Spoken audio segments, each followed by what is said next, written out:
Every year, like clockwork, the cold and flu season arrives, and people all over the globe fall ill after becoming infected with a virus-borne contagious illness. For example, the common cold and the seasonal flu are two examples we are all too familiar with. The seasonal flu is caused by an influenza virus, and the common cold is caused by a coronavirus. Both of these types of viruses, influenza and corona, have the ability to evolve and change. Because of this, the virus that causes the seasonal flu is slightly different each year, and a new vaccine must be developed annually to help prevent a widespread outbreak of the flu. In addition, new types of coronaviruses and influenza viruses can periodically manifest and begin spreading around the world, leading to local, regional, and global outbreaks of illness.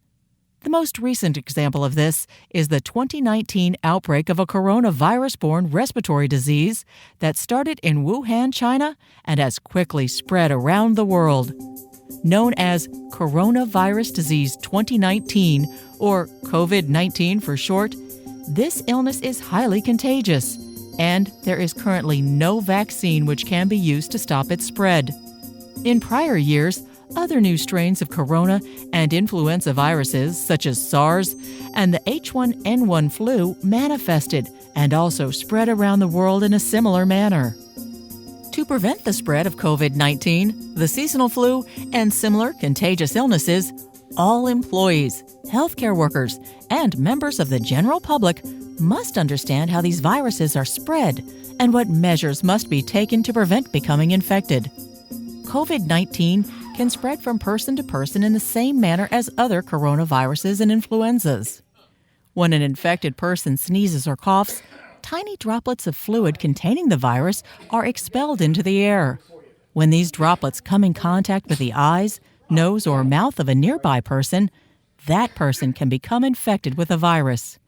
In addition, the COVID-19 virus can survive on surfaces for several hours or longer. When a person touches an item or object that has been contaminated with a virus and then touches his or her face, eyes, nose, or mouth, that person may also become infected. To prevent becoming infected with any type of contagious virus, such as COVID-19 or the seasonal flu, you must avoid close contact with an infected person, and you must be vigilant in practicing good hygiene. Our hands can quickly become a source of infection because of the frequency with which we touch commonly used objects and then touch our face, eyes, nose, or mouth. To prevent becoming infected in this manner, we must wash our hands frequently, and we must also avoid touching our face with our hands. In order to kill viruses and germs, you must wash your hands with soap and warm water for 20 to 25 seconds. You must be thorough in washing.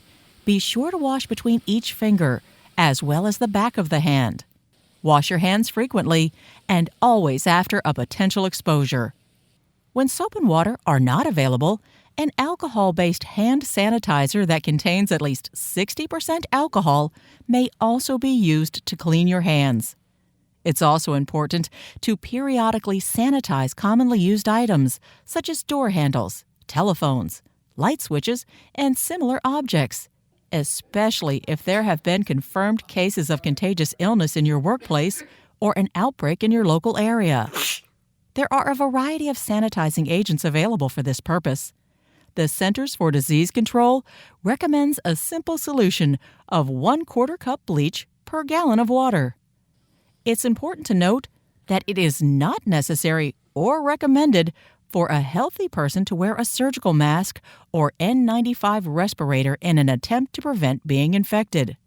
The use of these masks should be limited to infected persons and their healthcare providers. The symptoms of COVID-19 are similar to those of other respiratory infections, including fever, cough, and shortness of breath. Health officials have noted that symptoms usually begin between 2 and 14 days after exposure. COVID-19 is most contagious during the period when symptoms are evident. Some patients infected with COVID-19 exhibit little or no symptoms, while others become severely ill and die. While the mortality rate of COVID-19 is not yet defined, it appears to be similar to the seasonal flu, and that COVID-19 has a greater impact on the very young, the elderly, and those with a compromised immune system or pre-existing health conditions. To prevent the chance of spreading any type of virus to others, you should always cover your mouth and nose when you cough or sneeze. One method is to use a tissue or paper towel for this purpose, and then immediately throw it away and then thoroughly wash your hands. Another method is to cough or sneeze into your elbow or shoulder to contain any expended droplets, and then thoroughly wash your hands. Any person who has symptoms of COVID-19, the seasonal flu, or other contagious illness has a responsibility to avoid contact with others to prevent spreading the illness. Voluntary isolation is a responsible way to minimize the spread of contagious infections. If you are sick, do not report to work. If your children are sick, do not send them to school or to childcare. Isolate yourself at home and contact your physician or other healthcare provider. Report your symptoms to the doctor and let them know if you have traveled to any areas of known COVID-19 outbreaks or if you have knowingly been exposed to the COVID-19 virus. If you plan on visiting the doctor's office, it's important that your healthcare provider know in advance if you suspect you have COVID-19 or other contagious illness. This will allow them to be prepared and implement infection control practices to protect other patients and caregivers from exposure. You will likely be asked to wear a mask, and you may be isolated from other patients. When caring for a sick person in your home that may have COVID-19 or other contagious illness, it is critical to take steps to reduce the risk of transmission from the patient to the caregiver. Ideally, only one person in good health should be assigned to care for the patient. No visitors should be allowed. Anytime the caregiver and patient are in close proximity, at a minimum, the patient should wear a surgical-type mask to help control the spread of the virus by cough or sneeze. Ideally, the caregiver will wear an N95 respirator mask and disposable gloves. These masks should be disposed of after each use. The caregiver must always avoid touching their face with their hands while caring for the patient. When removing disposable gloves, carefully hold the glove by the cuff without touching your skin and pull the glove off while allowing it to turn inside out. While continuing to hold the removed glove in your fingers, slide a finger under the cuff of the remaining glove without touching the outside surface of the glove. Then use your finger to roll the glove inside out and dispose of both gloves in a segregated biohazard waste container. Always wash your hands immediately after removing disposable gloves. The caregiver should wash their hands with soap and water or disinfect them with a solution of at least 60% alcohol after each contact with the ill person and their immediate environment. Drying hands with paper towels and then discarding them is recommended. Clean and disinfect all surfaces that are frequently touched by the patient or caregiver.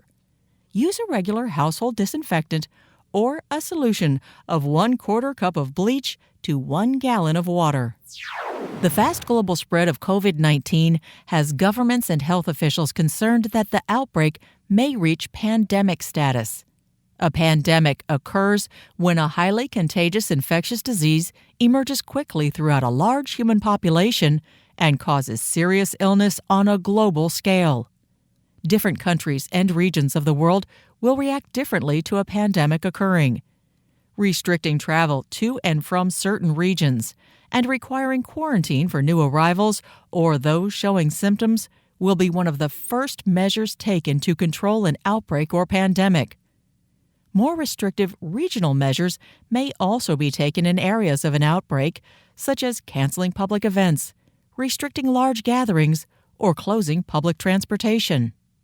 During a severe outbreak, school may be canceled, and workplaces may be forced to close or severely reduce the number of employees allowed to report to work. Talk to your manager or supervisor to determine if it is possible to work from home or from a remote location during an outbreak. You need to be prepared in the event a local outbreak or pandemic occurs, and you are required to remain isolated in your home. Develop a pandemic preparedness plan for your family, much like you would for severe weather or fire. Your home plan should include the storage of a 2-week supply of water and food. It should also ensure that you have a continuous supply of all household members' regular prescription drugs on hand for a 2-week duration. Make sure you have an ample supply of any non-prescription drugs and other health or hygiene necessities that you may need. Get copies and maintain electronic versions of your health records. Talk with family members and loved ones about how they would be cared for if they got sick, or determine what would be needed to care for them in your home. For general preparedness, agree on a point of contact where all family members can check in and report their well-being. Stay informed about the pandemic through websites such as the Center for Disease Control, through local and national pandemic hotlines, and through radio and television broadcasts. Your health and wellness, as well as the health and wellness of your coworkers, friends, and loved ones, depends on your ability to prevent and control the spread of contagious illnesses such as COVID-19, the seasonal flu, and other strains of corona and influenza viruses. As we have learned in this program, frequent hand washing and avoiding touching your face, sanitizing frequently touched objects, covering your coughs and sneezes, and staying home when you are ill or have symptoms are the simple and practical things you can do to help control the spread of contagious illness in your home, workplace, and community. If an outbreak does occur in your area, stay calm and follow the instructions of local and national health officials. After all, preventing the spread of contagious illness or infection is everyone's responsibility.